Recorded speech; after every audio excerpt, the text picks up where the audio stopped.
Should I tell you now? I should tell you now.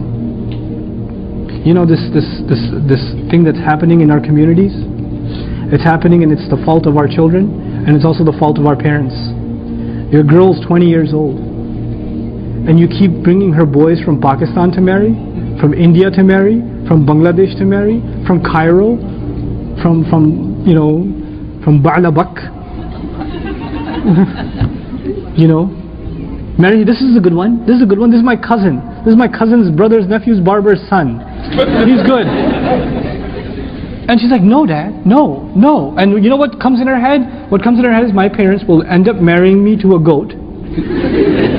So I got to think for myself, because they clearly don't understand who I am. They don't know who I am. So she'll take matters in her own hand, and then you'll be sitting there crying when she runs away. But you did that. You put her in that position because you never openly talked to her about marriage. And the same thing with your boys. What do you want to marry? You don't. If you want to hold on to your class society business, then you came to the wrong country. You came to the wrong country if you wanted to hold on to your class setup. Because in this country, when you stand in the line at McDonald's, of course for a fish sandwich, right? You guys are conservative. When you stand in the line at McDonald's, I don't care if there's a CEO of IBM behind me and the head of Facebook in front of me, we're going to stay in one line. And we're going to go when our turn comes. There is no class. There is no class. But back home, there's a lot of class society, isn't there? And you bring that mentality here, and it's the wrong continent. Sorry. And your children, whether you accept it or not, are more American than anything else. They're more American than anything else.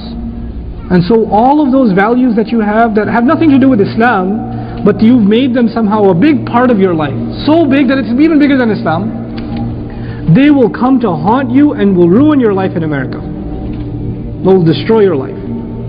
Because you are not understanding where you're living and what kind of life your children are leading. You're just not understanding it. So don't put our kids in that position. That's why I said start talking to them about marriage when?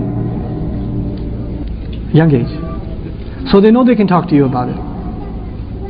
A boy should not feel like if I bring up marriage to my mother, she will kill me. Or if he brings it up to his mother and says, Mom, don't tell Dad. Anything but Dad. There's something wrong with that. There's something not right about that. We have to open up this process. We have to make it easy within our family.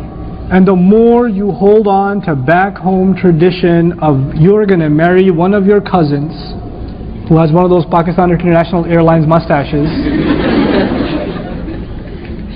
They're really nice, but right? Ain't going to happen. It's not going to happen. So, so we are as guilty in this crime as they are. And by the way, they're not innocent. When they're an adult, they have to decide, take matters, they're responsible to Allah. They are responsible to Allah. And the other thing we're doing, we're pushing our children into illegitimate relationships. Everywhere they go, every boy has a relationship with a girl. Every girl has a relationship with a boy. They see relationships all the time and they say, man, I wish I had a relationship. And guess what? Is that natural or no? It's natural. I wish I had a relationship. I wish I had somebody I could love. I wish I had somebody I could talk to. All these guys, they do haram. I don't want to do haram, so let me just talk to my parents about marriage. And then every boy that comes for the girl, you say no, no, no, no, no. What do you want her to do? What do you want her to do? And then she goes to university. She's around men all day. Some of them good. And she might even have the thought of suggesting them to you. But she can't. Because you've closed every door. And then she calls the sheikh and says, you have to obey our parents, but he's ruining my life, what should I do? Right? Why do you put your children in that position? Why don't you have any mercy on your children? You brought them to this country. You brought them to a country where most kids are already exposed to pornography. You brought them in a classroom. You put them in a classroom where every other person has a boyfriend or a girlfriend. You brought them here. So why are you blaming them for wanting to... And if you can't even give them the halal way out, shame on you. You're ruining society. You're ruining the ummah. If you don't take responsibility, parents, get your act together. Get your act together when it comes to this.